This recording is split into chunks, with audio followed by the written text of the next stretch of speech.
Selamat bertemu lagi para mahasiswa.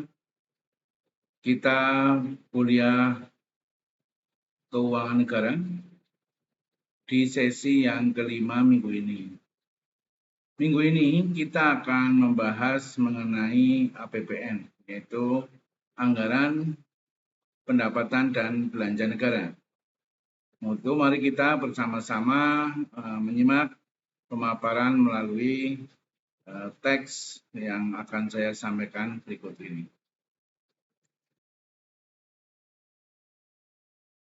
Anggaran Pendapatan dan Belanja Negara.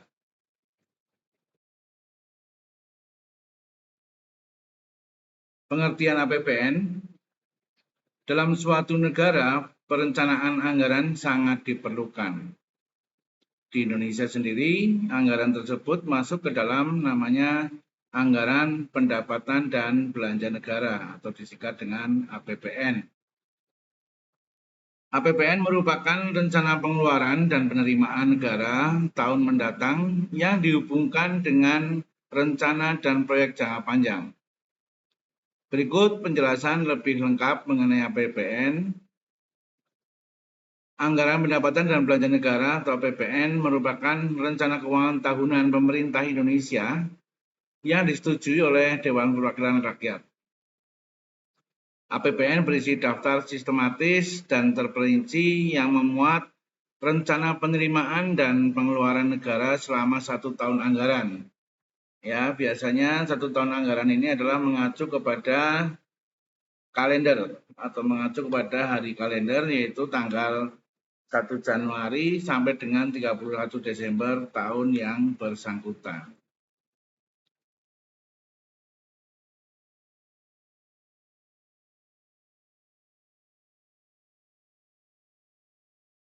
APBN perubahan dan pertanggungjawaban APBN setiap tahun ditetapkan dengan undang-undang. Dijabarkan dalam Undang-Undang Nomor 17 Tahun 2003 tentang Keuangan Negara. Yang dimaksud dengan APBN adalah, ini tentunya sesuai dengan UU Nomor 17 Tahun 2003. Yang pertama, rencana keuangan tahunan pemerintah negara yang disetujui oleh DPR, yaitu di pasal 1 ayat 7.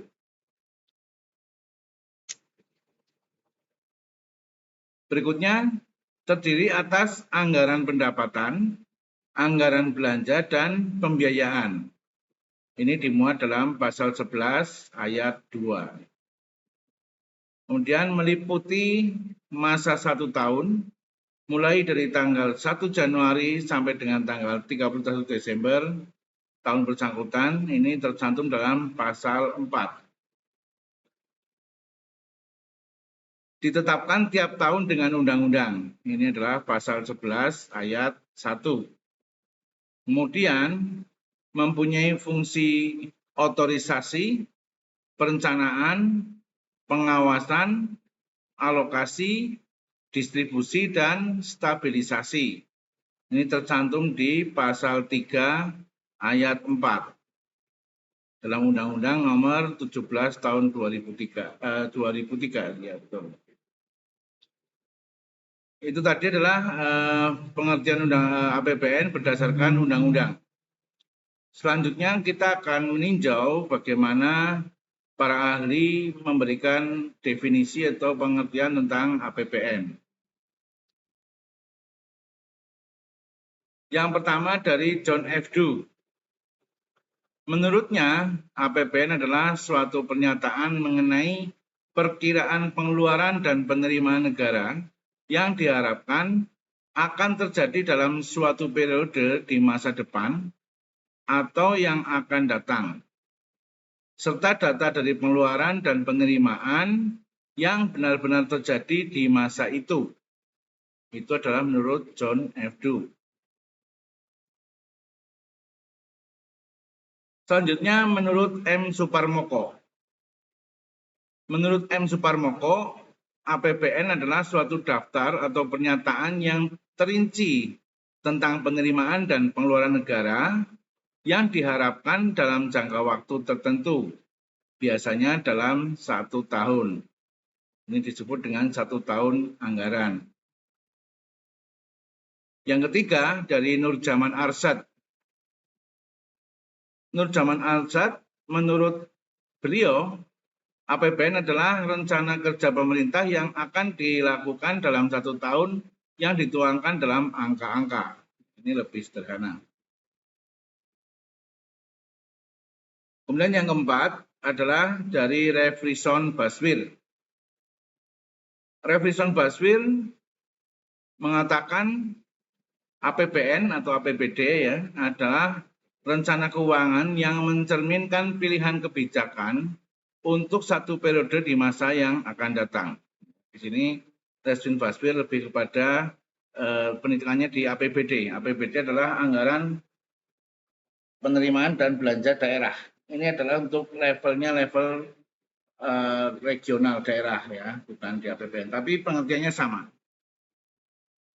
Dasar hukum APBN, anggaran pendapatan dan belanja negara, hukum anggarannya di sini adalah pendapatan dan belanja negara APBN adalah pasal 23 ayat 1, ayat 2 dan ayat 3 Undang-Undang Dasar 1945. Ini adalah sebagai landasan hukum pokoknya. Itu tadi adalah APBN menurut pengertian para ahli dari 4 ahli yang saya ambil. Sekarang kita berikutnya menuju ke fungsinya dari APBN atau fungsi APBN. APBN merupakan instrumen yang mengatur pengeluaran dan pendapatan negara dalam rangka membiayai pelaksanaan kegiatan pemerintahan dan pembangunan dalam mencapai pertumbuhan ekonomi, meningkatkan pendapatan nasional, mencapai stabilitas perekonomian, dan menentukan arah serta prioritas pembangunan secara umum. Itu fungsi luasnya. Kemudian APBN berfungsi sebagai otorisasi perencanaan pengawasan, alokasi, distribusi, dan stabilisasi. Itu adalah fungsi mikronya atau fungsi yang lebih pokok.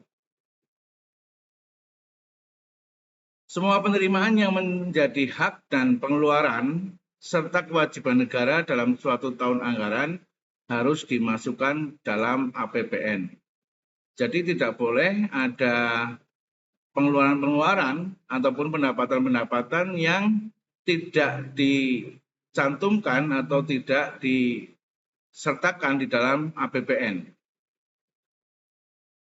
Hal ini dilakukan untuk menjaga kepentingan bagi masyarakat maupun negara. Seperti halnya yang dibahas dalam buku Ekonomi Makro karya Ali Ibrahim Hashim yang dirangkum pembahasannya ke dalam 12 bab. Nah, nanti teman-teman bisa browsing bukunya Ekonomi Makro karya dari Pak Ali Ibrahim Hashim ini, bisa di browsing e-booknya atau mungkin dicari buku teksnya. Anggaran merupakan instrumen untuk mengatur pengeluaran dan pendapatan negara dalam rangka membiayai pelaksanaan pemerintahan dan pembangunan, mencapai pertumbuhan ekonomi, meningkatkan pendapatan nasional, mencapai stabilitas perekonomian, dan menentukan arah dan prioritas pembangunan secara umum. Nah, dari penjelasan ini kita tahu bahwa betapa pentingnya fungsi APBN. Apabila tidak dilakukan perencanaan anggaran belanja negara ini, mungkin pembangunan negara dan pengeluaran serta penerimanya menjadi tidak terarah. Ini cukup beresiko dan berbahaya, ya, khususnya karena bisa memberikan peluang-peluang penyimpangan-penyimpangan dan korupsi. Anggaran memiliki fungsi otorisasi, perencanaan, pengawasan, alokasi, distribusi, dan stabilisasi. Ini yang tadi saya katakan sebagai fungsi mikronya. Semua penerimaan dan pengeluaran adalah hak bahwa tugas negara dalam suatu tahun anggaran harus dimasukkan dalam APBN. Pendapatan surplus dapat digunakan untuk membiayai belanja publik tahun fiskal berikutnya. Berikut diantaranya fungsi APBN yang perlu kita ketahui bersama. Yang pertama adalah, ini kita akan membahas mengenai fungsi mikronya ya. Yang pertama adalah fungsi pengawasan.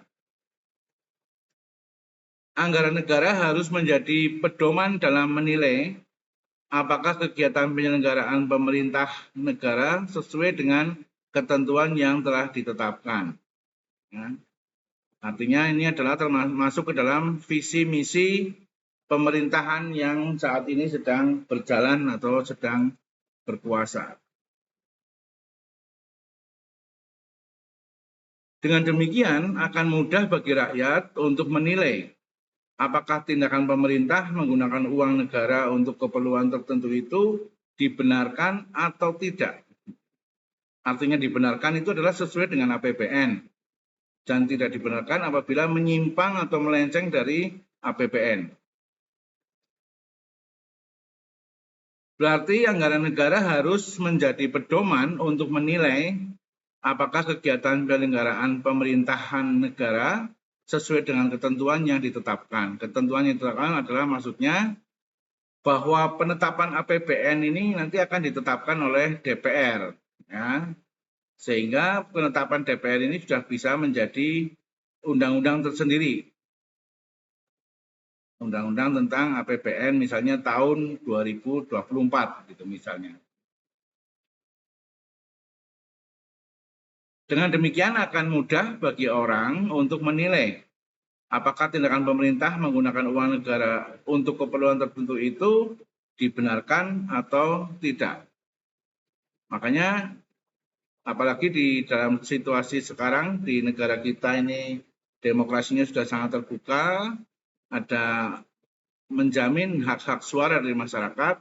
Dengan adanya APBN yang terbuka ini, maka bisa diawasi oleh masyarakat baik melalui lembaga-lembaga non-government atau NGO atau bahasa Indonesianya LSM ataupun perorangan. Ya, maka kita kenal di sini banyak sekali LSM-LSM yang mengawasi anggaran. Ya, itu nanti bisa teman-teman browsing banyak sekali. Atau bahkan nanti teman-teman ingin ikut mengawasi secara individu, itu pun diperbolehkan. Fungsi yang kedua adalah fungsi alokasi. Anggaran negara harus diarahkan untuk mengurangi pengangguran dan pemborosan sumber daya, serta meningkatkan efisiensi dan efektivitas perekonomian. Artinya dalam mengalokasikan anggaran dan biaya negara ini harus mengacu kepada asas yang paling penting, yaitu untuk mengurangi pengangguran. Mengapa demikian? Karena tingkat pengangguran di negara kita masih cukup tinggi. Sehingga sebisa mungkin upaya APBN ini untuk bisa mengurangi angka pengangguran, dengan demikian akan menambah produktivitas masyarakat. Yang ketiga adalah fungsi distribusi. Kebijakan anggaran negara harus memperhatikan rasa keadilan dan kepatutan. Artinya di sini rasa keadilan adalah bahwa anggaran negara dipergunakan sebesar-besar untuk kemakmuran rakyat tanpa kecuali. Artinya tanpa melihat geografis, tanpa melihat suku, agama, ras, dan sebagainya. Ini adalah asas keadilan. Sehingga aplikasinya adalah pemerataan. Ya, pemerataan ini adalah untuk memenuhi rasa keadilan. Dan kepatutan. Nah, kepatutan di sini artinya kewajaran daripada alokasi anggaran itu sendiri. Misalnya dengan APBN untuk membangun jalan tol misalnya. Ya patutnya kalau rasio biaya jalan tol itu misalkan ada rasionya ya. 1 kilometer itu rasio biayanya berapa? Itu ya yang patut, itu jangan terus terlalu rendah atau terlalu tinggi. Kalau terlalu rendah artinya perencanaannya mungkin tidak matang. Kalau terlalu tinggi, kemungkinan ada maksud-maksud tertentu untuk memanfaatkan APBN dalam rangka kepentingan pribadi maupun golongan. Fungsi yang keempat adalah fungsi stabilisasi. Memiliki makna, anggaran pemerintah menjadi alat kontrasepsi memelihara dan mengupayakan keseimbangan fundamental perekonomian. Ya, jadi APBN ini juga berfungsi untuk menjaga stabilitas perekonomian, juga stabilitas politik, dan juga stabilitas kemampuan anggaran. Ini bisa dilihat di sini misalnya untuk mengupayakan keseimbangan fundamental perekonomian. Salah satu contoh fundamental yang mendukung perekonomian adalah dengan pembangunan ataupun pemenuhan infrastruktur. Ya. Infrastruktur ini sangat penting karena dengan infrastruktur yang baik, maka jalannya perekonomian, khususnya distribusi barang, ya, akan menjadi lebih lancar dan lebih terjamin. Harapannya akan menekan biaya-biaya produksi dari suatu produk. Yang kelima adalah fungsi otorisasi. Menyiratkan bahwa anggaran negara menjadi dasar untuk melaksanakan pendapatan dan belanja untuk tahun ini. Dengan demikian, pengeluaran atau pendapatan bertanggung jawab pada rakyat. Perencanaan fungsi menyiratkan bahwa anggaran negara dapat menjadi pedoman bagi negara untuk merencanakan kegiatan untuk tahun ini. Jadi dengan adanya APBN ini, kegiatan-kegiatan pemerintahan khususnya dalam roda pemerintahan yang terkait dengan penyelenggaraan negara menjadi lebih terarah. Ketika pengeluaran direncanakan, artinya pengeluarannya itu belum direncanakan, maka negara dapat membuat rencana untuk mendukung belanja ini. Sebagai contoh, telah direncanakan dan dianggarkan akan membangun proyek pembangunan jalan dengan nilai sekian miliar misalnya ya.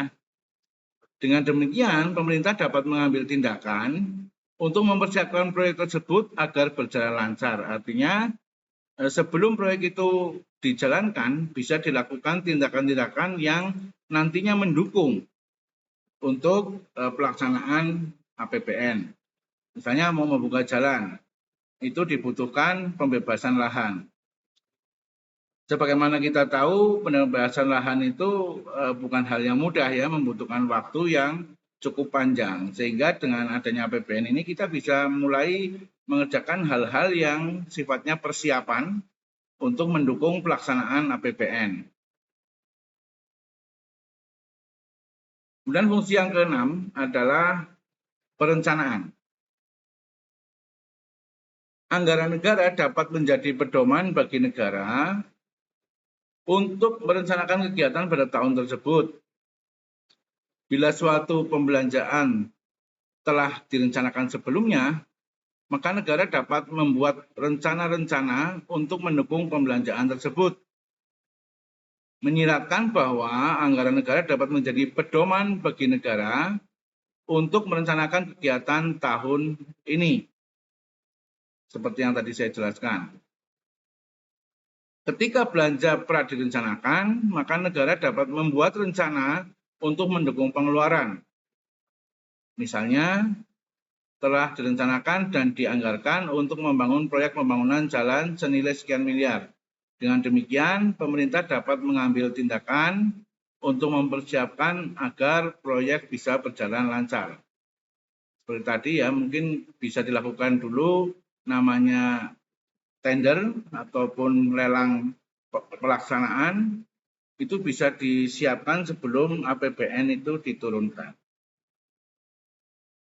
Prinsip penyusunan APBN berdasarkan aspek pendapatan, prinsip penyusunan APBN ada 3, yaitu intensifikasi penerimaan anggaran dalam jumlah dan kecepatan penyetoran. Kemudian intensifikasi penagihan, dan yang ketiga adalah pemungutan piutang negara. Penuntutan ganti rugi atas kerugian yang diderita oleh negara dan penuntutan denda, sementara berdasarkan aspek pengeluaran, prinsip penyusunan APBN adalah Yang pertama hemat, efisien, dan sesuai dengan kebutuhan. Dan yang kedua terarah, terkendali sesuai dengan rencana program atau kegiatan. Dan yang ketiga adalah semaksimal mungkin menggunakan hasil produksi dalam negeri dengan memperhatikan kemampuan atau potensi nasional. Ya, yang maksud dari penggunaan produksi dalam negeri ini adalah untuk mengurangi pengeluaran devisa negara kepada negara lain. Ini jelas akan memperkokoh keuangan negara. Kemudian kita lihat prinsip-prinsip APBN. Kalau tadi adalah fungsi-fungsinya, sekarang kita akan berbicara mengenai prinsip-prinsipnya. Kenapa prinsip ini perlu kita bahas? Karena kalau tidak kita pedomani prinsip perencanaan anggaran atau prinsip pembuatan APBN ini, nanti bisa terjadi banyak sekali perdebatan-perdebatan yang tidak perlu. Seperti kita ketahui bahwa APBN ini adalah disusun di DPR, di mana di DPR itu banyak sekali partai-partai dan juga banyak fraksi-fraksi di DPR. Apabila kita tidak mengacu kepada prinsip APBN, maka kepentingan-kepentingan tiap fraksi dan partai ini akan menjadi sangat liar, ya, menjadi tidak terkendali dan tidak akan selesai-selesai pembahasannya, gitu kan. Maka prinsip APBN ini perlu kita pedomani. Prinsip yang pertama adalah prinsip anggaran dinamis. Ada anggaran dinamis absolut dan ada anggaran dinamis relatif. Anggaran bersifat dinamis absolut apabila tabungan pemerintah atau TP dari tahun ke tahun terus meningkat. Sedangkan anggaran bersifat dinamis relatif apabila persentase kenaikan TP ya atau tabungan pemerintah terus meningkat atau persentase ketergantungan pembiayaan pembangunan dari pinjaman luar negeri terus menurun. Artinya di sini anggaran dinamis ini menjadi prinsip apabila kita memiliki kekuatan simpanan keuangan negara. Ya, prinsipnya adalah bahwa semaksimal mungkin agar setiap pembelanjaan negara itu sumbernya dari kemampuan dalam negeri dan mengurangi ketergantungan ataupun hutang dengan luar negeri. Prinsip yang kedua adalah anggaran yang fungsional. Anggaran fungsional berarti bahwa bantuan atau pinjaman luar negeri hanya berfungsi untuk membiayai anggaran belanja pembangunan atau pengelolaan pembangunan dan bukan untuk membiayai anggaran belanja rutin. Nanti teman-teman bisa mendalami lagi, di kesempatan lain juga akan kita bahas struktur APBN itu apa saja. Ya. Di dalam pembelanjaan ini, pembiayaan ada namanya pembiayaan pembangunan, ada namanya pembiayaan rutin atau belanja pembangunan dan belanja rutin. Prinsip ini sesuai dengan asas bantuan luar negeri hanya sebagai pelengkap. Dalam pembiayaan pembangunan, artinya semakin kecil sumbangan bantuan atau pinjaman luar negeri terhadap pembiayaan anggaran pembangunan, maka makin besar fungsionalitas anggaran. Artinya apabila anggaran luar negeri semakin perannya tidak dominan, artinya fungsi APBN ini akan semakin efektif. Kemudian yang ketiga, prinsip anggaran defisit. Bedanya dengan prinsip anggaran berimbang adalah bahwa pada anggaran defisit ditentukan pinjaman luar negeri tidak dicatat sebagai sumber penerimaan, melainkan sebagai sumber pembiayaan. Itu prinsip yang pertama. Prinsip dari anggaran defisit yang pertama adalah pinjaman luar negeri tidak dicatat sebagai sumber penerimaan, melainkan sebagai sumber pembiayaan. Yang kedua, defisit anggaran ditutup dengan sumber pembiayaan dalam negeri ditambah dengan sumber pembiayaan luar negeri bersih. Kenapa harus dikatakan bersih? Karena biasanya kalau kita membuat anggaran pembiayaan luar negeri itu bersifat agregat ya. Bersifat agregat itu ditambah setiap tahun itu ditambahkan dari sisa pinjaman tahun yang lalu. Nah, bersih ini artinya yang diterima di tahun yang bersangkutan saja, tidak menghitung hutang luar negeri masa lalu. Itu adalah tadi prinsip-prinsip untuk APBN, bagaimana prinsip-prinsip untuk pembentukannya. Selanjutnya, kita akan membahas mengenai strukturnya, ya, struktur APBN. Secara garis besar, struktur APBN merupakan pendapatan negara dan hibah. Kemudian belanja negara, keseimbangan primer, surplus atau defisit anggaran. Dan juga pembiayaan. Struktur APBN dituangkan dalam suatu format yang disebut dengan e-account. Dalam beberapa hal, isi dari e-account sering disebut prosedur APBN. Berdasarkan faktor penentu postur APBN, diantaranya adalah ini kita bicara tentang postur. Ya, postur itu adalah elemen-elemen APBN. Yang pertama adalah disebut dengan belanja negara.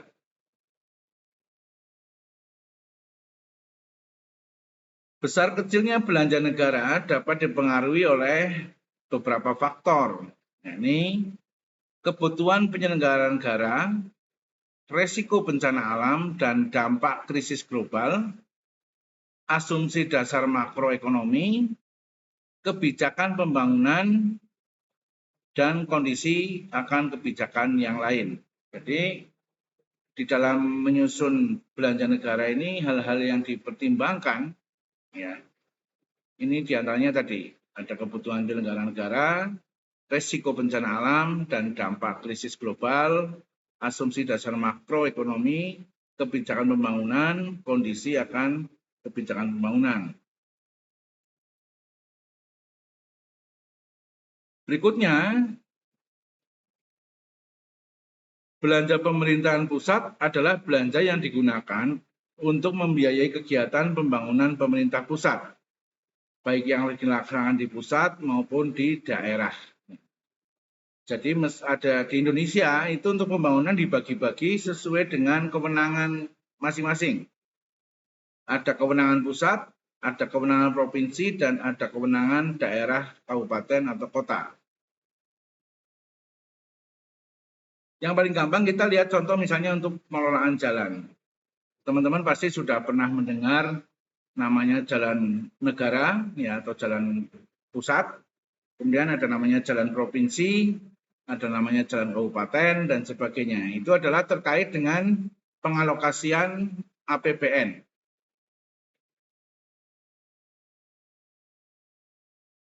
Belanja pemerintah pusat dapat dikelompokkan menjadi ada namanya belanja pegawai, yaitu untuk menggaji para pegawai. Belanja barang, belanja modal, ya ini sifatnya adalah investasi atau pembangunan infrastruktur, pembiayaan bunga utang. Ya. Di sini kita tahu bahwa pemerintah kita masih memiliki hutang kepada pihak-pihak lain, tidak hanya kepada luar negeri, tetapi kepada dalam negeri pun punya hutang. Misalnya melalui obligasi pemerintah dan sebagainya, itu adalah hutang negara kepada masyarakat. Nah, karena namanya hutang pasti mengandung dengan bunga. Maka di dalam APBN dianggarkan juga pembiayaan bunga hutang. Ada juga untuk subsidi BBM. Ya, teman-teman pasti merasakan setiap hari lah subsidi BBM ya. Misalnya yang beli LPG 3 kilo itu adalah mengandung subsidi. beli pertalite itu juga ada subsidinya. Dan juga subsidi non BPM. Subsidi non BPM ini banyak macamnya ya, misalnya subsidi listrik, ada subsidi biaya sekolah dan sebagainya. Selanjutnya ada unsur belanja hibah, belanja sosial atau termasuk penanggulangan bencana di sini adalah belanja sosial dan belanja lainnya. Belanja daerah adalah belanja yang dibagi-bagi ke pemerintah daerah. Ini biasa dikenal dengan istilahnya dana alokasi umum atau DAU. Ya. Nah, di pemerintah daerah ini buat apa? Yaitu untuk kemudian masuk dalam pendapatan APBD daerah yang bersangkutan. Jadi, di dalam unsur APBD daerah itu nanti ada unsur alokasi dana pusat atau alokasi APBN. Belanja daerah meliputi dana bagi hasil dana alokasi umum dan dana alokasi khusus, dana otonomi khusus. Gitu ya. Jadi kalau APBD nanti strukturnya akan berbeda dengan APBN. Khususnya di struktur penerimaan.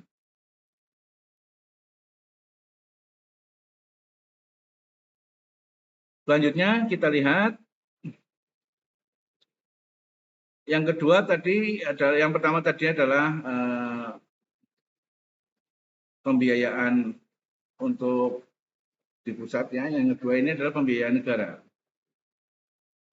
Besaran pembiayaan negara dipengaruhi oleh beberapa faktor, yakni asumsi dasar makroekonomi, kebijakan pembiayaan, kondisi dan kebijakan lainnya.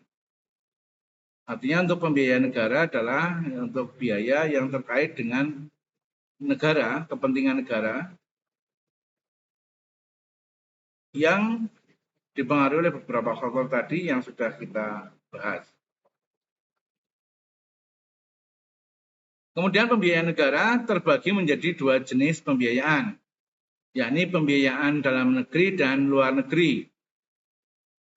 Pembiayaan dalam negeri meliputi pembiayaan perbankan dalam negeri dan pembiayaan non-perbankan dalam negeri. Itu hasil pengelolaan aset, pinjaman dalam negeri neto, kewajiban pinjaman, surat berharga negara neto, dan dana investasi pemerintah. Ini nanti akan kita bahas lebih detail di pertemuan-pertemuan berikutnya. Sedangkan pembiayaan luar negeri meliputi penarikan pinjaman luar negeri yang terdiri atas pinjaman program dan pinjaman proyek. Kemudian penerusan pinjaman dan pembayaran cicilan pokok utang luar negeri yang terdiri atas jatuh tempo dan moratorium.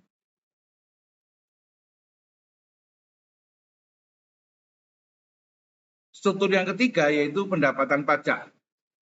Jadi kalau tadi yang pertama dan kedua struktur APBN adalah mengenai biaya, dan yang ketiga ini struktur APBN adalah mengenai pendapatan. Yaitu yang pertama pendapatan pajak. Ini sudah kita bahas di sesi pertemuan sebelumnya mengenai pajak, kemudian bea cukai sudah kita bahas juga. Pendapatan pajak dalam negeri terdiri dari pendapatan pajak penghasilan atau PPH, pendapatan pajak pertambahan nilai atau PPN, dan jasa dan pajak penjualan atas barang mewah atau PPNBM. Kemudian pendapatan pajak bumi dan bangunan atau PBB, pendapatan cukai, ya kemarin sudah dipahami bedanya pajak dengan cukai itu apa, gitu kan. Dan pendapatan pajak lainnya. Selanjutnya pendapatan pajak internasional, yaitu pendapatan bea masuk dan pendapatan bea keluar. Seperti kita ketahui dalam pembahasan cukai dan bea kemarin, yang dikenakan kepada barang, yaitu barang yang masuk ke Indonesia dikenakan bea, dan barang yang keluar dari Indonesia juga dikenakan bea. Struktur APBN berikutnya adalah pendapatan negara. Pendapatan negara didapat melalui penerimaan perpajakan dan penerimaan bukan pajak. Penerimaan perpajakan untuk APBN biasanya melalui kepabeanan dan cukai. Kemudian penerimaan pajak dan hibah. Pajak menjadi hal yang tidak dapat dipisahkan dari APBN karena pajak ini merupakan sumber pendapatan terbesar dari APBN kita. Pasalnya, pajak memiliki kontribusi besar dalam pembentukan APBN tiap tahunnya. Penerimaan pajak dibilang paling besar ketimbang komponen-komponen pendapatan lain yang ada dalam APBN. Selain melalui penerimaan perpajakan, pendapatan negara juga didapat melalui penerimaan negara bukan pajak dan lainnya. Ya. Penerimaan negara bukan pajak. Apa saja nanti kita bahas.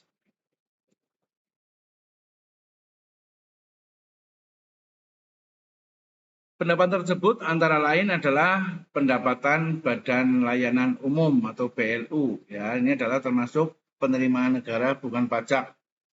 Termasuk profit atau pembagian laba BUMN ya itu adalah pendapatan negara bukan pajak. Juga kemudian pendapatan sumber daya alam SDA.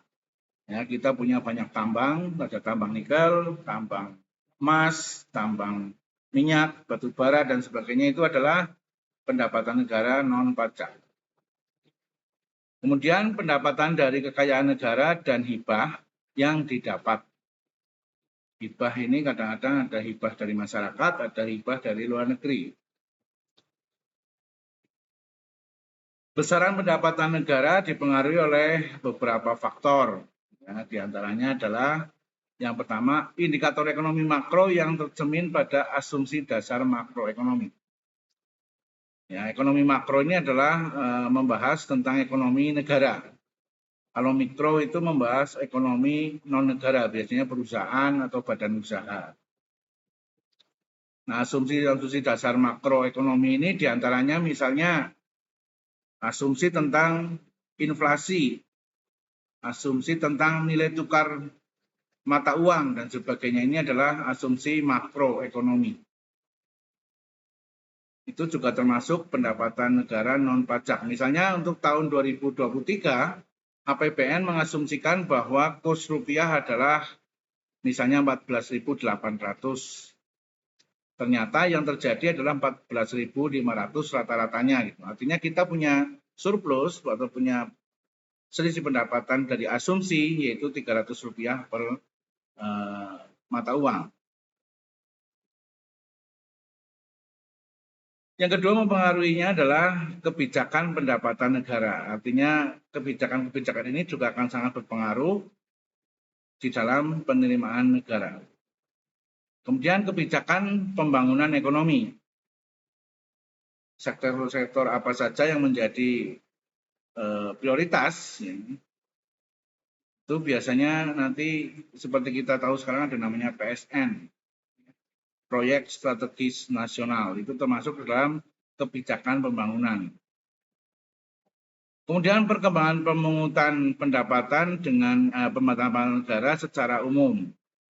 Ini kalau biasanya terkait dengan tarif pungutan, ya misalnya tarif pungutan materai misalnya, atau tarif-tarif yang lain. Dan fungsi berikutnya, faktor berikutnya adalah kondisi dan kebijakan lainnya.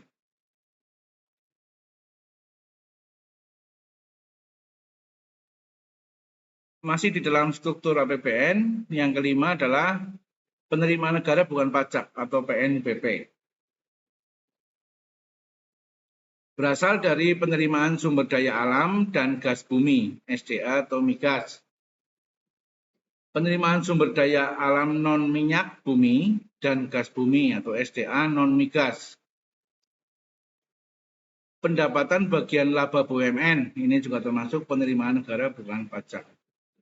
Pendapatan laba BUMN perbankan, kemudian pendapatan laba BUMN non-perbankan. PNBP lainnya, yaitu pendapatan dari pengalokasian BUMN. Pendapatan jasa pendapatan bunga, pendapatan kejaksaan dan peradilan dan hasil tindak pidana korupsi dan lain-lain. Artinya gini, pada saat setiap terjadi atau setiap proses peradilan di pengadilan, biasanya pada saat putusan terakhir ada namanya harus membayar negara sekian. Tuh. Nah, itu adalah hasil dari peradilan. Dan hasil tindak pidana korupsi, artinya para koruptor yang tertangkap kemudian asetnya bisa kita sita, itu masuk kepada pendapatan negara. Makanya undang-undang perampasan aset ini sangat penting untuk menunjang APBN, namun sayangnya sampai hari ini ternyata belum disetujui oleh DPR. Kemudian struktur APBN yang keenam adalah penyusunan APBN. Proses penyusunan dan penetapan APBN dapat dikelompokkan dalam 2 tahap, yaitu tahap pertama pembicaraan pendahuluan antara pemerintah dan DPR. Ini biasanya dilaksanakan di bulan-bulan Februari sampai dengan pertengahan bulan Agustus tahun sebelumnya tentunya. Tahap kedua adalah pengajuan pembahasan dan penetapan APBN. Ini biasanya dilaksanakan dari pertengahan bulan Agustus sampai dengan bulan Desember. Kemudian berikut ini diuraikan secara singkat kedua tahapan dalam proses penyusunan APBN tersebut. Mari kita lihat. Pembicaraan pendahuluan antara pemerintah dan DPR, tahap ini diawali dengan beberapa kali pembahasan antara pemerintah dan DPR untuk menentukan mekanisme dan jadwal pembahasan APBN. Kita tahu ya pemerintah dalam hal ini eksekutif biasanya diwakili oleh Menteri Keuangan dan juga anggota Dewan. Ini kan masing-masing punya jadwal yang cukup sibuk sehingga harus disesuaikan, harus disepakati. Ini tahap pertama adalah itu. Kegiatan dilanjutkan dengan persiapan rancangan APBN oleh pemerintah. Ya. Antara lain meliputi penentuan asumsi-asumsi dasar APBN. Tadi asumsi dasarnya ada kenaikan ekonomi Indonesia berapa persen, ada devaluasi, evaluasi, ada inflasi dan sebagainya. Kemudian asumsi tentang penerimaan dari bahan tambang dan sebagainya itu.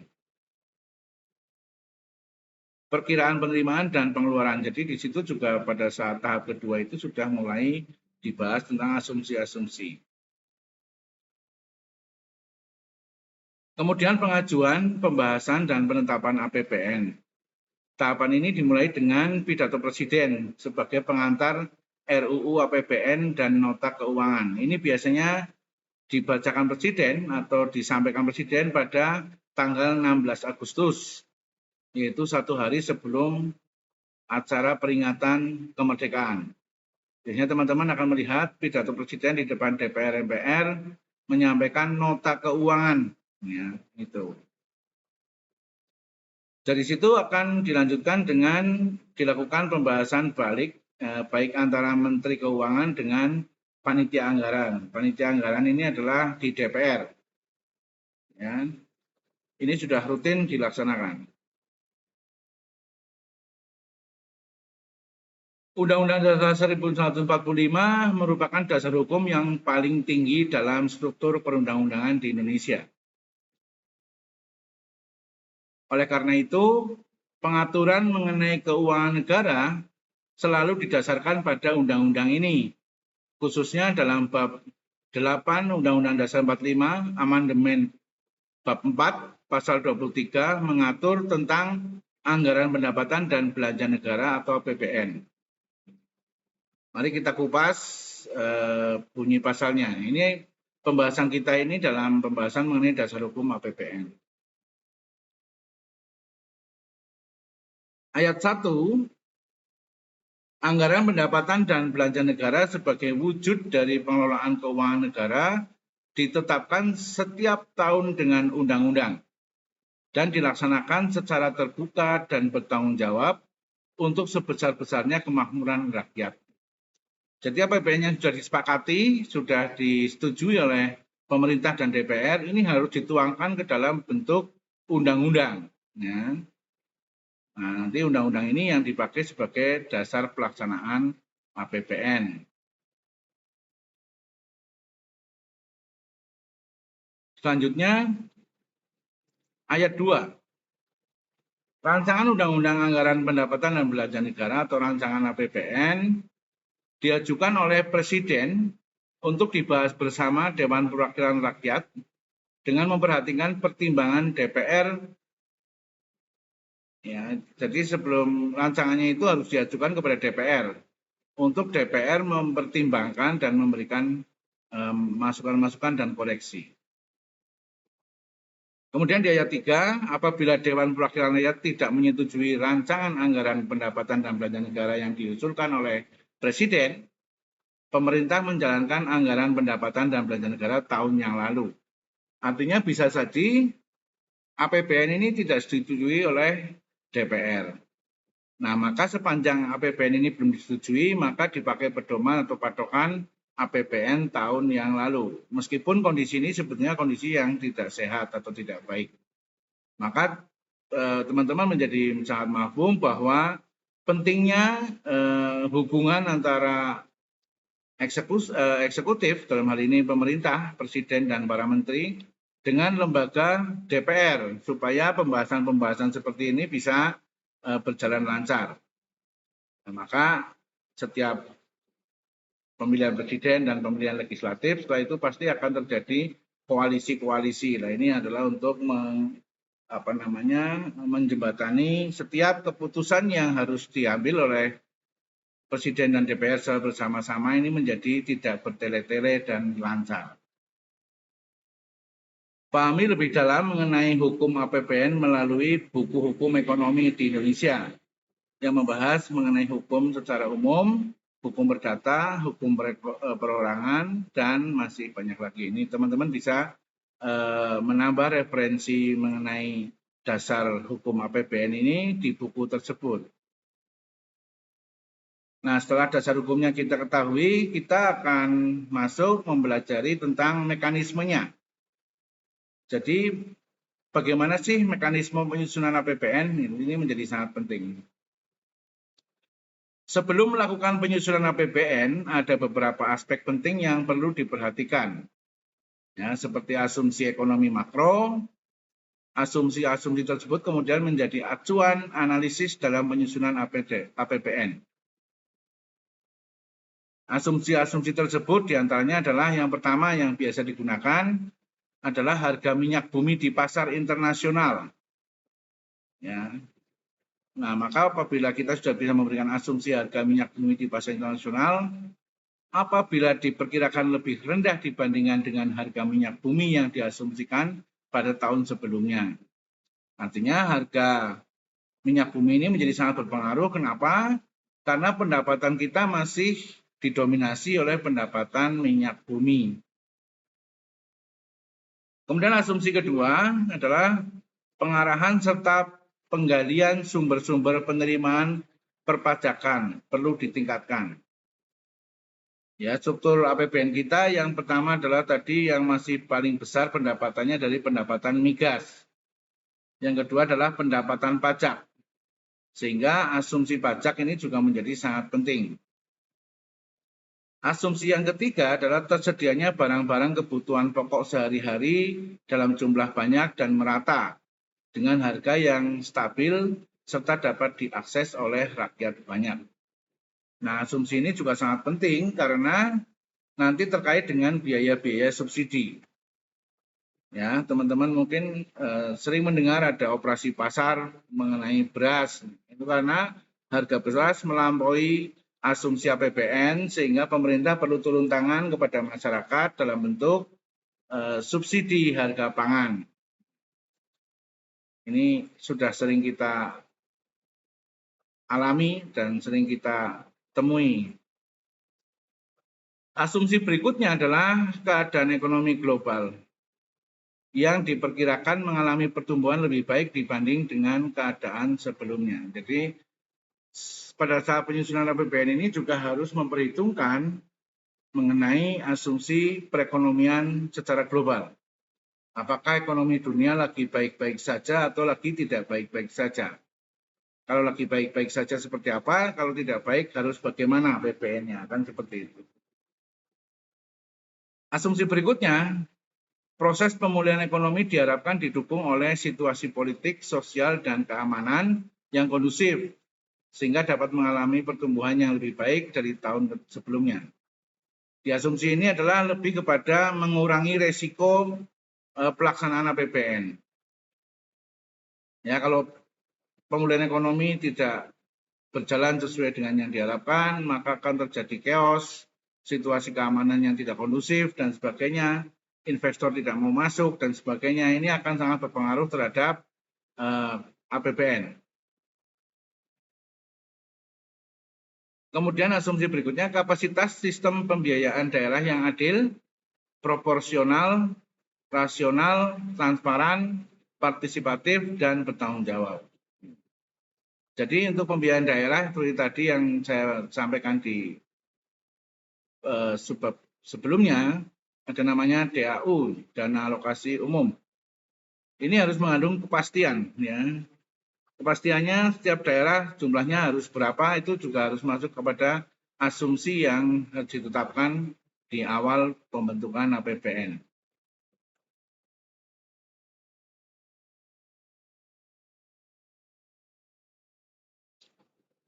Nah, dalam penyusunan dan penetapan APBN diantaranya APBN merupakan wujud pengelolaan keuangan negara yang ditetapkan tiap tahun dengan undang-undang. Sudah banyak kita bahas tadi. Kedua, APBN terdiri atas anggaran pendapatan, anggaran belanja, dan pembiayaan.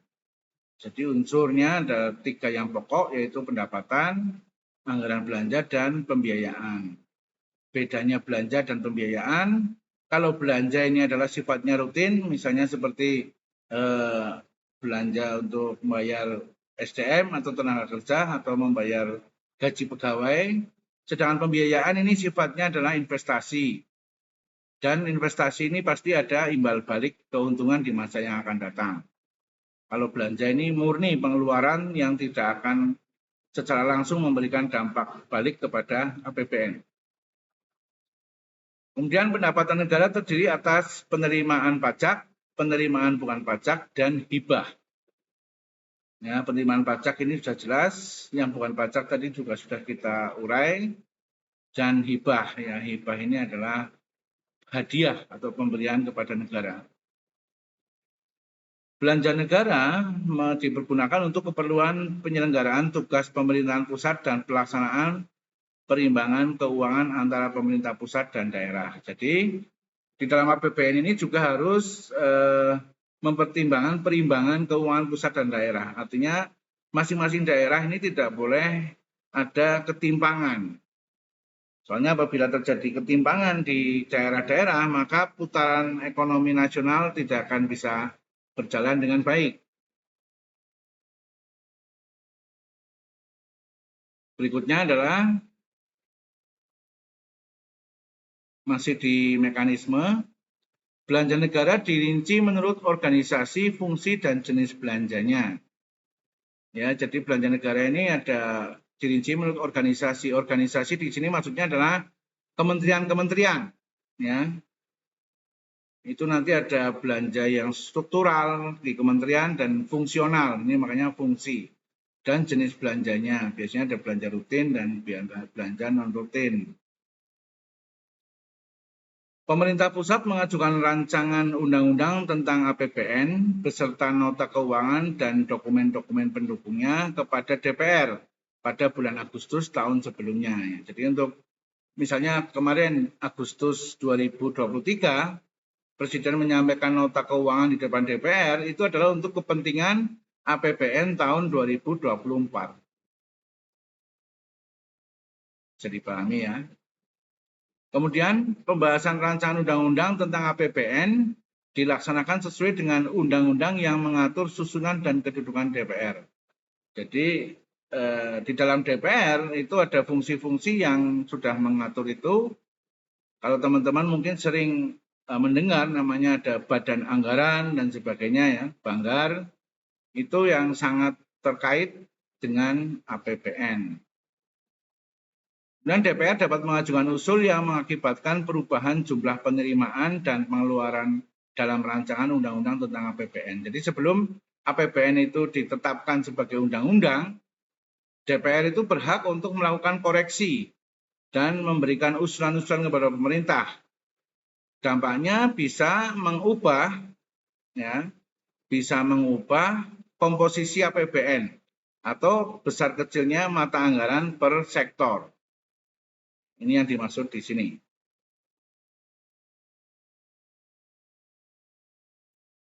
Selanjutnya, pengambilan keputusan oleh DPR mengenai rancangan undang-undang tentang APBN dilakukan selambat-lambatnya 2 bulan sebelum tahun anggaran yang bersangkutan dilaksanakan. Jadi pelaksanaan APBN penetapannya itu harus 2 bulan sebelum dilaksanakan atau masuk ke tahun anggaran. Jadi paling tidak bulan November itu awal itu sudah ditetapkan oleh DPR. Apabila itu tidak, maka di bulan Januari kita harus menggunakan APBN tahun sebelumnya. APBN yang disetujui DPR terinci sampai dengan unit organisasi, fungsinya, kemudian programnya apa saja, kegiatannya, dan jenis belanjanya. Jadi APBN yang ditetapkan atau disetujui oleh DPR itu sudah sangat rinci ya, mulai dari untuk siapa saja organisasi yang menerima APBN ya. Jadi termasuk besaran-besaran anggaran setiap kementerian itu di situ sudah disebutkan. Kemudian fungsinya apa saja? Apakah ini belanja rutin atau belanja non rutin gitu ya. Dan programnya apa saja? Pemberdayaan atau investasi atau pengembangan. Dan kegiatannya apa saja dan jenisnya apa saja, itu sudah cukup rutin, cukup detail maksud saya. Apabila DPR tidak menyetujui rancangan undang-undang tentang APBN, pemerintah pusat dapat melaksanakan pengeluaran setinggi-tingginya sebesar angka APBN tahun anggaran sebelumnya. Jadi misalnya terjadi nih ketidaksepakatan antara DPR dengan pemerintah, maka pemerintah bisa atau berwenang untuk melakukan belanja atau pengeluaran anggaran maksimal sama dengan APBN tahun lalu yang sudah disetujui oleh DPR. Nah, itu adalah mengenai APBN ya, mulai dari awal sampai akhir ini. Semoga teman-teman bisa memahami, dan apabila ingin lebih mendalami, teman-teman bisa membuka referensi-referensi, mencoba browsing ke websitenya DPR ya untuk melihat contoh-contoh APBN yang sudah ditetapkan oleh DPR dan pemerintah. Demikian ya pembahasan mengenai APBN ya, yang mencakup pengertiannya, fungsi, struktur, dasar hukum, dan mekanisme penyusunan APBN. Semoga ini bisa memberikan manfaat kepada teman-teman, bisa memahami khususnya untuk mata kuliah keuangan negara ini, teman-teman bisa memahami apa itu APBN dan bagaimana isi dari APBN. Saya kira itu dari saya untuk sesi yang kelima ini. Jangan lupa tetap memberikan komentar di kolom komentar ya di channel ini sebagai bukti kehadiran kuliah, dan juga subscribe bagi yang belum subscribe channel ini, share dan like. Share semoga bisa memberikan manfaat juga kepada orang lain. Saya kira demikian, terima kasih atas perhatiannya. Sampai ketemu lagi di sesi kuliah berikutnya.